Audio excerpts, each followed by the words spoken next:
হযরত নবী ইউনূস আলাইহিস সালাম তিনি তার কওমের নবী হয়ে এসেছেন। যে কওম, যেই সম্প্রদায়ের তিনি নবী হয়ে এসেছেন, সেই সম্প্রদায়ের নাম হলো নাইনুয়া। নাইনুয়া গ্রামের নবী হয়ে তিনি এসেছিলেন। পবিত্র কোরআন মজিদে আল্লাহ তাআলা আদ জাতির কাছে নবী বানিয়েছেন হযরত হুদ আলাইহিস সালামকে। আল্লাহ বলেন, ওয়াইলা আদিন আখাহুম হুদা فقال يا قوم اعبدوا الله ما لكم من إله غيره। তারা তাদের সম্প্রদায়কে বলছেন যে আল্লাহ ছাড়া কোনো মাবুদ নাই।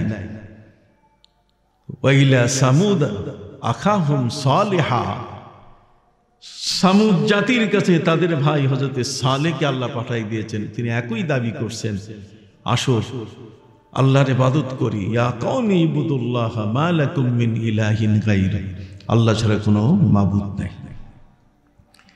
হযরত নবী ইউনূস আলাইহিস সালাম নাইনুয়া গ্রামের মানুষগুলোকে তিনি বললেন, আসো আল্লাহর ইবাদত করি, আল্লাহ ছাড়া কোনো মাবুদ নাই। কিন্তু সেই গ্রামের এত বর্বর ছিল মানুষগুলো, হযরত নবী ইউনূস আলাইহিস সালামের উপরে চড়াও হয়ে গেল। নবী ইউনূস আলাইহিস সালাম তিনি বললেন, দেখো, যদি এ মাসের শেষ পর্যন্ত, শেষ নাগাদ তোমরা যদি কালেমা না পড়ো, আল্লাহকে না মানো, আল্লাহর এত বড় গজব এসে যাবে, তোমাদের কেউ বাঁচবে না। আল্লাহ পাপীকে ছাড়েন না, কাউকে পানিতে চুবাইয়া মারেন, আবার তিনি কারো পায়ে ডান্ডা বেড়ে লাগাইয়া জীবন্ত মাটিতে কবর দিয়ে দেন। অতএব আল্লাহর কাছে আত্মসমর্পণ করো। গ্রামের মানুষরা সংঘবদ্ধ হয়ে গেল। সব মানুষগুলো একত্রিত হয়ে তারা সিদ্ধান্ত নিল যে মাস আসার আগে ইউনূসকেই আমরা শেষ করে ফেলি। হযরত নবী ইউনূস আলাইহিস সালাম শোনার পরে তিনি গোসা হয়ে গেলেন। নবী ইউনূস আলাইহিস সালাম তিনি বুঝতে পারলেন ওরা আমার উপরে আক্রমণ করতে পারে। যদি কেউ বুঝে যে আমার জীবন এখানে শেষ হওয়ার সম্ভাবনা, তাহলে সেই জায়গা থেকে সরে যেতে হবে কিনা? জোরে বলেন। একটা গাছের ডাল কাটতেছে একজন, আর নিচে একজন দাঁড়ানো, তাহলে সেই লোকটার দায়িত্ব কি? সরে যাওয়া। এটা কি অন্যায়? এটা কি অন্যায়? গ্রামের মানুষ কোন সময় আক্রমণ করে বসে, হযরত নবী ইউনূস আলাইহিস সালাম তিনি খুব আতঙ্কে পড়ে গেলেন। নবী ইউনূস আলাইহিস সালাম দেখলেন যে মাস পার হওয়ার আগেই ওরা আমার উপরে আক্রমণ করবে, তাহলে কি করা যায়? পাশে পদ্মা যমুনা নদীর মতো একটা নদী আছে। এই নদীটার ওপারের গ্রামে মানুষও বাস করে, সেখানে মানুষরা বাস করে। হযরত নবী ইউনূস আলাইহিস সালাম তিনি সিদ্ধান্ত নিলেন যে এই গ্রামে আর থাকবো না, আমি এখন নদী পাড়ি দিয়ে ওই গ্রামের বাসিন্দা হব। আপনি কি শুনতেছেন? নবী ইউনূস আলাইহিস সালামের এই সিদ্ধান্ত সঠিক, এই সিদ্ধান্তের মধ্যে কোনো ভুল ছিল না। নবী ইউনূস আলাইহিস সালাম তিনি গোসা হয়ে তিনি তার গ্রাম ছাড়লেন। আমার আল্লাহ বলছেন, ওয়াজান্নুন ওয়াজান্নুন ইয যাহাবা মুগাদিবা। তোমরা মাসওয়ালা নবীর জীবনী পড়ো, মাসওয়ালা নবীর জীবনী নিয়ে ওয়াজ করো। ইয যাহাবা মুগাদিবা, যখন তিনি গোসা হয়ে রাগ করে গ্রাম ছাড়লেন, গ্রাম ছাড়ার কারণে তার জীবনের নিরাপত্তার জন্য তিনি নদীর পাড়ে গিয়ে নৌকা পেলেন। সেই নৌকার উপরে অন্যান্য যাত্রীরা যেমন উঠে, তিনি স্বাভাবিকভাবে সেই নিয়মে উঠলেন। যাত্রী ভরে গেল, মালগুলো ভরা হলো। এবার মাঝি যখন তার বৈঠা নিয়ে নৌকার সামনের দিকে পার হওয়ার জন্য যখন নৌকাকে নিতে চাচ্ছে, নৌকা যায় না, নৌকার মাথা ফিরে আসে। সবাই মিলে বিরক্ত হয়ে গেল যে বারবার মাঝি চেষ্টা করতেছে কিন্তু নৌকা সামনে যাচ্ছে না। মাঝি আজকের নতুন মাঝি নয়, অনেক দিনের পুরাতন মাঝি। অতএব সেই মাঝি তিনি বলে ফেললেন, আমার যতটুকু মনে হয় আমার এই নৌকাটা তো এইভাবে বাধাগ্রস্ত হয় না, কিন্তু আজকে সামনে আগাচ্ছে না। তার পেছনে কারণ হলো এই নৌকার মধ্যে নিশ্চয়ই কোনো এমন ব্যক্তি আছে যে তার মালিকের অনুমতি ছাড়া এখানে আসছে। সুবহানাল্লাহ বলেন। আপনি আপনার মালিকের অনুমতি ছাড়া কোথাও গেলে যে কি হয়। হযরত নবী ইউনূস আলাইহিস সালামের সিদ্ধান্ত ভুল ছিল না, কিন্তু আল্লাহ তাআলা তার এই সিদ্ধান্তটা পছন্দ করেন নাই। আল্লাহ বলছেন, শক্তি তো আমার কাছে। আমার নবী সাল্লাল্লাহু আলাইহি সাল্লাম বদরের যুদ্ধে ৩১৩ জন ৫,০০০ ফেরেশতা পাঠাই দিয়ে সাহায্য করছে। সুবহানাল্লাহ। এটা পরের ঘটনা। হযরত ইউনূস আলাইহিস সালামের সময় কি আমার এই আল্লাহ ছিলেন না? ছিল। যদি নবী ইউনূস আলাইহিস সালাম ধৈর্যের সাথে তিনি থাকতেন আর গ্রামের মানুষ আক্রমণ করে আসতো, তাহলে সেটা ঠেকাবার মতো ক্ষমতা আল্লাহর আছে কিনা? ছিল। নবী ইউনূস গ্রাম ছেড়ে চলে যাওয়া, নদী পার হয়ে অন্য গ্রামে চলে যাওয়ার অর্থ হলো যে আল্লাহর শক্তি দুর্বল। এই জন্য হযরত ইউনূস আলাইহিস সালামের উপরে আল্লাহ তাআলা একটু কেমন জানি একটু অসন্তুষ্ট হলেন যে আমাকে না বলে তুমি চলে গেলে। আর মাঝি, বহুদিনের অভিজ্ঞ মাঝি, সেও বুঝে ফেলেছে যে আমার নৌকার মধ্যে এমন এক যাত্রী আসছে যে যাত্রী তার মালিকের কি নাই অনুমতি। মাঝি এমন বলার সাথে সাথে, নবীরা কখনো মিথ্যা, প্রতারণা, ধোঁকা বুঝেন না। এই জন্য হযরত নবী ইউনূস আলাইহিস সালাম তিনি তার দুখানা হাত তুলে তিনি বললেন, আমি সেই ব্যক্তি যে আমার মালিক, আমার মুনিবের অনুমতি ছাড়া আমি নৌকার যাত্রী হয়েছি। সবাই মিলে দেখছে, পৃথিবীতে আল্লাহ যত নবী পাঠিয়েছেন কোন নবী কালো বর্ণের ছিলেন না। গায়ের কালার কোন নবীর কালো ছিল না। আমার নবী বলেন, মা মিন নাবিয়্যিন ইল্লা কানা হুসনাস সূরা। পৃথিবীতে যত নবী এসেছেন প্রত্যেক নবীর গায়ের রং ছিল বড় চমৎকার, সুন্দর। সুবহানাল্লাহ। অতএব নবীগণ দেখতে বড়ই সুন্দর। হযরত নবী ইউনূস আলাইহিস সালামের দিকে তাকিয়ে নৌকার যাত্রীরা সবাই বলছে, কিন্তু চমৎকার একজন যুবক, আবার মালিকের অনুমতি ছাড়া এখানে আসছে, যে কথা বলছে এটা ঠিক না। তোমরা একটা কাজ করো, লটারি করো, দেখি কার নাম আসে। যাত্রীদের নাম নিয়ে লটারি শুরু হলো। ৩বার হযরত ইউনূস আলাইহিস সালামের নাম আসলো। নবী ইউনূস আলাইহিস সালাম আগে যা বলেছেন এখনো একই কথা। এখন তিনি বললেন, আমি এই নৌকার আর যাত্রী হব না। নৌকা যেহেতু আমাকে নিতে চায় না, কাজে আমি সাঁতার করে আমি পার হয়ে যাব। তিনি আবার নৌকার মাথার উপরে দাঁড়িয়ে যখন তিনি সাঁতরাবার জন্য নদীর পানির উপরে লাফ দিলেন, আমার আল্লাহর সাথে সাথে ওই দরিয়ার মধ্যে যে তিমি মাছ ছিল, এই তিমি মাছকে আল্লাহ নির্দেশ দিলেন, রে তিমি, আমার নবী আমাকে না বলে এসেছে, নৌকায় উঠেছে, সবই আমি দেখেছি, কিন্তু আমার নবী লাফ দিতে গিয়ে পানিতে পড়ে পানিতে আছাড় খাবে, পানিতে বাড়ি খেয়ে তার দেহের মধ্যে আঘাত লাগবে, আমি আল্লাহ সেটা হতে দেব না। এই জন্য তিমিকে তিনি নির্দেশ দিলেন যে তিমি, তবে আমার ইউনূসকে মুখে ধরে ফেলো যাতে পানিতে আছাড় না খায়।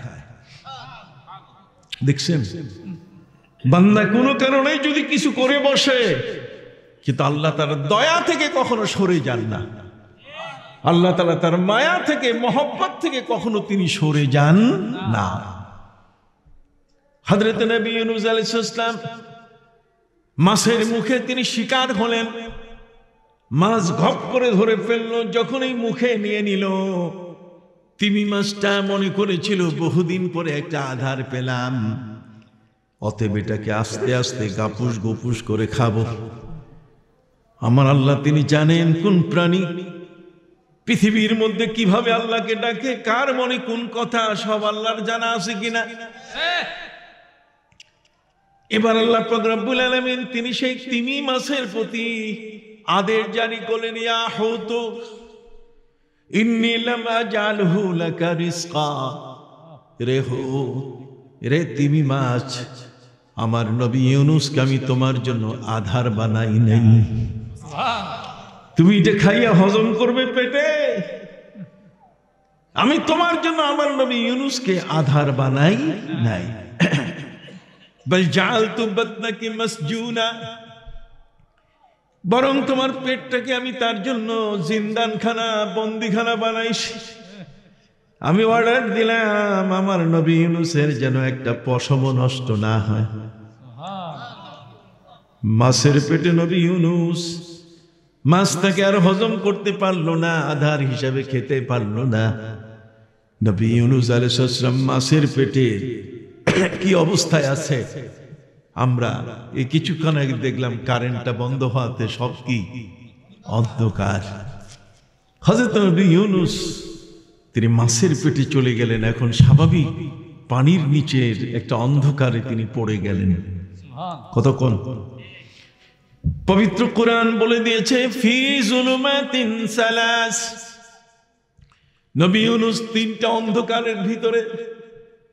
একটা হচ্ছে সন্ধ্যার কারণে অন্ধকার হয়ে গেছে, আরেকটা হলো পানির নিচে অন্ধকার, আর তৃতীয় অন্ধকার হলো মাছের পেটে অন্ধকার। মাছের পেটে লাইট ছিল না। নবী ইউনূস আলাইহিস সালাম তিনি ভাবছিলেন তিনটা অন্ধকারের ভিতরে আমি, তার পা কোকড়া করে তিনি লাফ দিয়েছিলেন। এই কোকড়া অবস্থায় মাছের পেটে তিনি মনে করেছিলেন আমি ইহকালে নাই, আমি পরকালে চলে গেছি, আমি পৃথিবীতে নাই, আমি এখন আখিরাতের মানুষ হয়ে গেছি। কথা কোন? কিন্তু হযরত নবী ইউনূস আলাইহিস সালামের পায়ে ছিল বাতের ব্যথা। পা যখন ব্যথা করছিল তখন তিনি পা সোজা করতে চাইলে পা সোজা হয়ে গেল। তিনি বুঝতে পারলেন, কিরে আমি তো মরি নাই, আমি তো এখনো বেঁচে আছি। যখন আমি বেঁচে আছি তখন এই দুনিয়ার হুকুম, দুনিয়ার আল্লাহর বিধানের বাইরে আমি যেতে পারি নাই। অতএব এখন আমার উপরে নামাজ ফরজ হয়ে আছে, এখন আল্লাহর দেওয়া আদেশ, আল্লাহর দেওয়া বিধান আমার উপরে বলবৎ আছে। সুবহানাল্লাহ বলেন। কি আছে? বলবৎ আছে। অতএব হযরত নবী ইউনূস আলাইহিস সালাম তিনি এবার দেখলেন যে যেহেতু আমি মাছের পেটে জিন্দা, কাজী আমার উপরে নামাজ মাফ হয় নাই। এবার নবী ইউনূস আলাইহিস সালাম দেখেন আল্লাহকে ডাক দিয়ে বলছেন, ইয়া রাব ইন্নী ইত্তাখাযতু বাতনাল হুত মাসজিদা। আল্লাহকে ডাক দিয়ে বলে, হে আমার রব, আমি মরি নাই, পৃথিবীর এই জিন্দেগি ইহকালে এখনো আমি বেঁচে আছি। যেহেতু অন্ধকারের ভিতরে আমার তো আর করার কিছু নাই, প্রভুরে মাছের পেটটাকে আমি মসজিদ বানালাম। ইয়া রাব ইন্নী ইত্তাখাযতু বাতনাল হুত মাসজিদা, মাছের পেটটাকে মসজিদ বানাইয়া আমি নামাজ পড়া শুরু করলাম।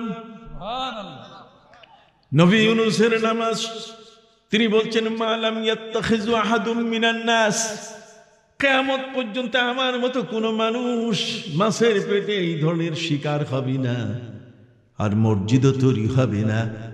আমি ফার্স্ট, আমি লাস্ট, আমি শুরু, আমি শেষ। মাছের পেটে মসজিদ বানিয়ে যদি কোনো নবী নামাজ পড়ে থাকেন তাহলে সেই ব্যক্তি আমি ইউনূস। প্রভুরে মাছের পেটটাকে মসজিদ বানাইয়া আমি তোমার ইবাদত শুরু করলাম। মাছের পেটে নামাজ আদায় শেষে তিনি এবার দেখলেন মালিক তো আমাকে ধরে ফেলেছে, মালিক আমাকে পার হতে দেয় নাই, মালিক তো আমাকে বন্দি করে ফেলেছে। অতএব এই বন্দিখানা এটা কতদিন পর্যন্ত, এটার মেয়াদ আমার জানা নাই। এই জন্য হযরত নবী ইউনূস আলাইহিস সালাম তিনি আল্লাহর কাছে সেখানে দোয়া শুরু করে দিলেন। আল্লাহর প্রশংসা কীর্তি, তার তাসবিহ আল্লাহর কাছে তিনি বলা শুরু করলেন, লা ইলাহা ইল্লা আনতা সুবহানাক লা ইলাহা ইল্লা আনতা সুবহানাকা ইন্নী কুনতু মিনাজ জালিমিন। সুবহানাল্লাহ বলে। দেখছেন বিপদের কালে মাছের পেটে দোয়া। নবী ইউনূস আলাইহিস সালাম এক মহা বিপদ। দুনিয়ার মানুষ খবর জানে না যে কোন মাছের পেটে তিনি বন্দী হয়ে আছেন, কথা কোন, কিন্তু সেখানেও বসে তিনি আল্লাহকে ডাকতেছেন। আমার আল্লাহ বলছেন কেউ তার পাশে না থাক, আমি তো আছি। দোয়া করতে করতে 40 দিন হয়ে গেল। কয়দিন? 40 দিন হওয়ার পরে আল্লাহ পাক রব্বুল আলামিন তাকে মাছের উপরে আদেশ জারি করলেন, মাছ রে তুমি আমার ইউনূসকে এখন কিনারায় তাকে মুখ থেকে বের করে দাও। আমার আল্লাহ বললেন আমি তাকে 40 দিন পরে বের করে দিলাম। তার কারণ পবিত্র কোরআন মজিদে আল্লাহ বলে দিয়েছেন, ফালাউলা আন্নাহু কানা মিনাল মুসাব্বিহিন লালাবিসা ফি বাতনিহি ইলা ইয়াউমি ইউবআসুন। আমাকে না বলে নদী পাড়ি দিতে গিয়ে মাছের পেটে যখন ইউনূসকে আমি বন্ধ করেছি, তখনই আমি রায় ঘোষণা করেছি কিয়ামত পর্যন্ত সে মাছের পেটে বন্দী থাকবে। কিয়ামতের আগে আর মাছের পেট থেকে সে বের হবে না। ফালাবিসা লালাবিসা লাম তাকি লালাবিসা ফি বাতনিহি, এই মাছটার পেটে, হুতের পেটে, তিমি মাছের পেটে সে বন্দী থাকবে কতদিন পর্যন্ত? জীবনের মৃত্যু পর্যন্ত না, কিয়ামত পর্যন্ত আর পৃথিবীতে আসার সুযোগ নাই। আল্লাহ বলছেন কিন্তু যখন সে আমার নাম নিয়ে মোনাজাত শুরু করেছে, তসবিহ পড়া শুরু করেছে, তখনই আমি দেখলাম যে তার এই মহা বিপদ আর বিপদ নয়। এখন আমি আল্লাহ তার কাছে এসে তাকে আমি পৃথিবীতে আবার ফিরে নিয়ে আসলাম। আবার সেই পৃথিবীর মুখ দেখলো, সূর্যের আলো দেখতে পেল। কথা কি বুঝতে পারছো? ফালাউলা আন্নাহু কানা মিনাল মুসাব্বিহিন, যদি তিনি তসবিহ পাঠকারী না হতেন, তসবিহ পাঠকারী, সুবহান সুবহানাল্লাহ সুবহানাল্লাহ আলহামদুলিল্লাহ আলহামদুলিল্লাহ হাদিসের মধ্যে আছে, কথা বলেন, লা ইলাহা ইল্লাল্লাহ আছে। আল্লাহর ওলিরা যারা এই জমিনের মধ্যে থাকেন, মহাগ্রন্থ আল কোরআনের এই বিষয়গুলো আমার প্রিয় নবীজির হাদিস থেকে বের করে আমাদের জন্য সে আমলগুলো তারা জারি করে যান, যাতে করে পৃথিবীর কোনো সময় কোথাও যেন কোনো বিপদে আমরা না পড়ি। যদি বিপদে পড়ে যাই তাহলে সেখান থেকে আল্লাহ বাঁচারও ব্যবস্থা করে দিয়েছেন, কথা বলেন। সেই বিপদের কালে ডাকতে হবে কাকে? আল্লাহকে। আবার বলেন কাকে? আল্লাহকে। আপনি সুখে থাকেন দুঃখে থাকেন সব সময় ডাকবেন কাকে? আল্লাহ। এই জন্য ভাইরা আমার, জগতের মধ্যে যত নবী তাদের সব সংকটের সময় সকল বিষয়ে তারা সব সময় ডেকেছেন কাকে? আল্লাহ। এই জন্য আল্লাহ শব্দটা যেন জিহ্বা থেকে ছুটে না যায়, এ কারণে এই সমস্ত মহানলি, বাড়িয়া দরবার শরীফ সহ চট্টগ্রামের 12 আউলিয়া, সিলেটের 360 আউলিয়া, ঠিক ফুরফুরা সারসিনা সহ এই বাংলাদেশের জমিনে যত হক্কানি সিলসিলা আছে, প্রত্যেক সিলসিলার পীর মাশায়েখ আমাদের মুখে আল্লাহর এই জিকির তারা চালু করেছেন, যাতে করে নবী ইউনূস আলাইহিস সালাম যেমন মুক্তি পেয়েছে, আমরাও যেন সব সময় কি মুক্তি পাই। সুবহানাল্লাহ বলেন। এই কারণে আল্লাহর কাছে চাওয়ার মাধ্যম ছিল তাদের কি? দোয়া। জোরে বলেন, চাওয়ার মাধ্যম ছিল কি? আর সেই দোয়াটা ছিল কি? হাত নিচু করে না হাত তুলে? আবার বলেন কি? হাত তুলে। হাতের দাম এত বেশি, অতএব প্রত্যেক নবী তাদের জীবনের দোয়ার বিষয়গুলো ছিল এমন সূরা আলে ইমরান খুলে দেখেন, ইমরান ফ্যামিলি, এই ইমরান ফ্যামিলিটা কিভাবে ছিল সেটা ওই সূরার মধ্যে আল্লাহ তাআলা হযরতে মরিয়মের জন্ম কাহিনী তিনি বর্ণনা করছেন। আপনি সূরা ইব্রাহিম খুলে দেখেন, কথা বলেন। হযরত নবী ইব্রাহিম আলাইহিস সালামের বয়স হয়েছিল প্রায় 100 বছরের উপরে। 16 বছর বয়সে দোয়া করছেন, আল্লাহ আপনি আমাকে একটা নেককার সন্তান দেন, যুররিয়াতান তাইয়্যিবা। সেই দোয়া কবুল হলো বুড়া বয়সে, 100 বছর বয়সে। দোয়া কখনো আল্লাহ ফেরত দেন না, সুবহানাল্লাহ বলেন। চাইবেন আল্লাহর কাছে, আল্লাহ বলছেন সেটা অলরেডি রেকর্ডেড, রিজেক্ট হবে না। কোন দোয়াকে আমি কোনোদিন ফিরিয়ে দেই না, বরং সেই দোয়াটা করলে পরে তার অবস্থা অনুযায়ী প্রয়োজনে যখন সেটা তার জন্য দরকার তখনই আমি সেটা মঞ্জুর করে ফেলব। অতএব হযরত নবী ইব্রাহিম আলাইহিস সালামের দোয়া কবুল হচ্ছে তার বার্ধক্য বয়সে। তিনি দোয়াটা করে রাখছেন কোন সময়? আবার বলেন, 16 বছরে, যৌবনকালে 16 বছর বয়সে তিনি দোয়া করে রাখছেন যে আল্লাহ আপনি আমার সন্তান দিন, আমার ঘরে তো কোনো সন্তান নাই। কথা বুঝতে পারছেন? 100 বছর পার হওয়ার পর আল্লাহ তাআলা 9 জন ফেরেশতা তার বাড়িতে পাঠাই দিলেন। কয়জন ফেরেশতা? আমরা তো বলে ফেলি যে কই আল্লাহ তো এত কইলাম শুনে না, এত চাইলাম পাইলাম না। আপনি চাইলেই যে পাইবেন, যার কাছে চাইছেন তিনি তো জানেন যে আপনার পাওয়ার সময়টা কোন সময়। কথা বলেন। কিছু কিছু মানুষ এমন আছে যৌবনকালে বলে যে আল্লাহ তুমি আমারে হজে নিও, কিন্তু আল্লাহ তাআলা তাকে যৌবনে না নিয়ে বুড়াকালে নেন। তার অর্থ হলো যে জীবনের এই গুনাহগুলো যেন মাফির একটা সুযোগ আল্লাহ করে দেন। আল্লাহর হিকমত হচ্ছে অনেক বড়, সুবহানাল্লাহ বলেন। এই বিষয়গুলো যারা ইলমে মারিফতের অধিকারী, যারা ইলমে বাতেনের অধিকারী, যারা আমাদের সমাজের মধ্যে এই ধরনের ওলি আল্লাহ, তারাই কেবলমাত্র উপলব্ধি করতে পারে এবং এদের কাছে গেলে মানুষ এই ধরনের ট্রিটমেন্ট পায়, চিকিৎসা পায়। কথা কি বুঝতে পারছেন? নবী ইব্রাহিম আলাইহিস সালামের বাড়িতে 9 জন ফেরেশতা আসছে। কয়জন?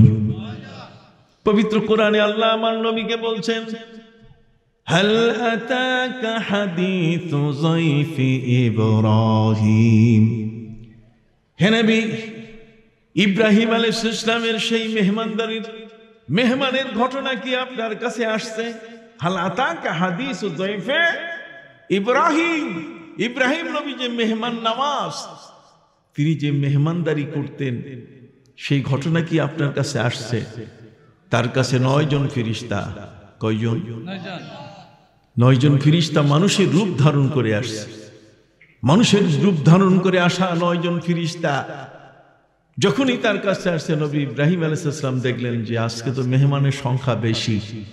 এই জন্য তিনি বাবুর্চিখানায় বললেন যে তোমরা এই ছোট মুরগি আর হাঁস দিয়ে মেহমানদারি হবে না, কাজে খাসি ভুনা করো।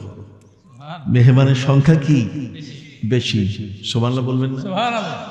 আমরা তো হলো টিপতে টিপতে একেবারে যত কম খাওয়ান যায়, কিন্তু হযরত নবী ইব্রাহিম আলাইহিস সালাম তিনি 9 জন মেহমানের জন্য খাসি ভুনা করলেন। বাবুর্চিখানায় খাসি ভুনা করা, খাসি রেডি, দস্তরখানে সব মেহমানকে নিয়ে তিনি বসলেন। তিনি বললেন, মেহমান বিসমিল্লাহ করেন। মেহমানরা হাসা শুরু করলেন। তারা কি হাসতেছিলেন। নবী ইব্রাহিম আলাইহিস সালাম তিনি ভয় পেয়ে গেলেন। কথা বুঝতে পারছেন? ফাআউজাসা ফি নাফসিহি খিফা। তিনি তার নিজের ভিতরে ভয় পেয়ে গেলেন যে তারা হাসতেছে কেন, কারণটা কি? নিশ্চয়ই বোধহয় খাসির ভুনাটা ভালো হয়। তিনি তাদেরকে জিজ্ঞাসা করলেন, আপনারা খাচ্ছেন না কেন? তখন তারা বলছেন যে আমরা খাচ্ছি না এই কারণে আমরা পৃথিবীর কোনো মানুষ নই, বরং আমরা এসেছি আসমান থেকে, আমরা ফেরেশতা, আমরা এই খাবারগুলো খাই না। নবী ইব্রাহিম আলাইহিস সালাম তিনি দেখলেন তাহলে যেহেতু এরা এই খাবার খাবে না, তাহলে চলো ড্রয়িং রুমে যাই। কথা কল বৈঠকখানায় গিয়ে কি জন্য তোমরা এসছো ভাই বলো। 9 জন ফিরিস্তা নবী ইব্রাহিমের ঘরে আসা, তিনি আশীর্বাদ মনে করলেন, তিনি বিশাল বড় মনে করে তাদেরকে জিজ্ঞাসা করলেন যে একজন আসলেই তো হতো, আপনার দল বেঁধে আসছেন। কথা কল না, ফিরিস্তারা দল বেঁধে একজন নবীর ঘরে, নবীর বাড়িতে, নবী ইব্রাহিম আলাইহিস সালামের বাড়িতে। নবী ইব্রাহিম যখন তাদেরকে জিজ্ঞেস করলেন তখন তারা বলল যে আমরা এসেছি দুটো বার্তা নিয়ে, আল্লাহর পক্ষ থেকে স্পেশাল মেসেঞ্জার হয়ে আমরা এসেছি। আমরা দুটো সংবাদ আপনাকে দেব। একটা সংবাদ হলো সুসংবাদ, শুভ সংবাদ, আরেকটা হলো দুঃসংবাদ। শুভ সংবাদ হলো যৌবনকালে আপনি আল্লাহর কাছে সন্তান চেয়েছিলেন, আল্লাহ তাআলা আমাদের মাধ্যমে আপনার কাছে বার্তা পাঠালেন, আপনার স্ত্রীর গর্ভে সন্তান আসতেছে। সুবহানাল্লাহ বলবেন না? দোয়া করছে কবে, আর সেই দোয়া কবুল হইতেছে 100 বছরের কি পরে। তাহলে দোয়ার দাম আছে কিনা? এই জন্য আমরা দোয়ার জন্য যাই।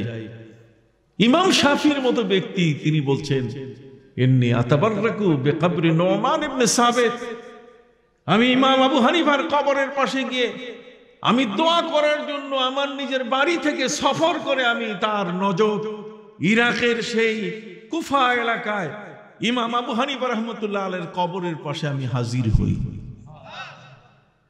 নিজের ঘরের দোয়ার চেয়ে তিনি বলছেন আমি গিয়ে ইমাম আবু হানিফার কবরের পাশে গিয়ে সেখানে দোয়া করি। মৌলবীরা বলে কবরের কাছে যাওয়া যাবে না, কবরের কাছে গেলে নাকি মাজার পূজারি হয়। কথা বুঝতে পারছেন? নবী ইব্রাহিম আলাইহিস সালামের ঘরে আসমান থেকে 9 জন ফিরিস্তা মেহমান হয়েছে। এই 9 জন ফিরিস্তা এসে প্রথম মেসেজ দিল যে আপনার স্ত্রী গর্ভবতী হতে যাচ্ছে, আপনি বাবা হতে যাচ্ছেন।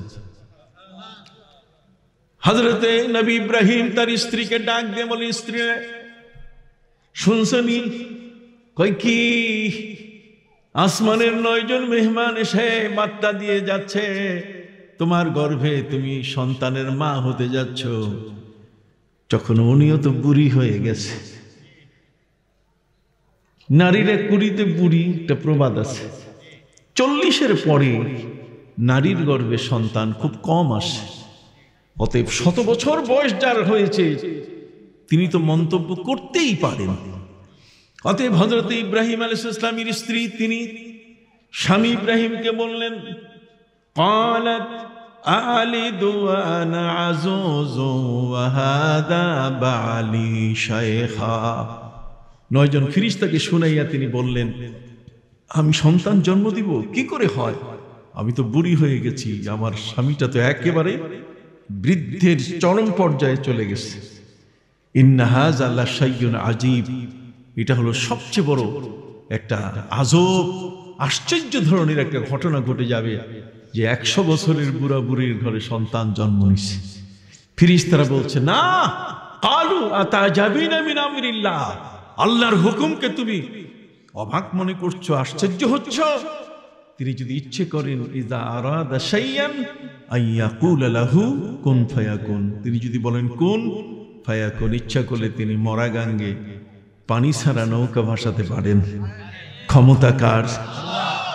তাহলে নবী ইব্রাহিম আলাইহিস সালামের ঘরে সন্তান এসে গেল। বার্ধক্য বয়সে বাপের ঘরে এই ছোট ছোট শিশু, বুড়া মানুষ আর ছোট ছোট বাচ্চা তার ঘরে শুকরিয়া হিসেবে আল্লাহর কাছে হাত তুলে এবার উনিও মুনাজাত করতেছে। তিনি আল্লাহর কাছে বলছেন, আলহামদুলিল্লাহিল্লাযী ওয়াহাবালি আলাল কিবার ইসমাঈল ওয়া ইসহাক ইন্না রাব্বী লাসামিউদ দুআ। সুবহানাল্লাহ বলেন। কি চমৎকার কথা! হযরত নবী ইব্রাহিম বলছেন সমস্ত প্রশংসা সেই আল্লাহর যিনি বার্ধক্য বয়সে আমাকে ইসমাইল এবং ইসহাক নামের সন্তান দান করলেন, আমার আল্লাহ কতই না দ্রুত দোয়া শ্রবণকারী। সুবহানাল্লাহ বলেন।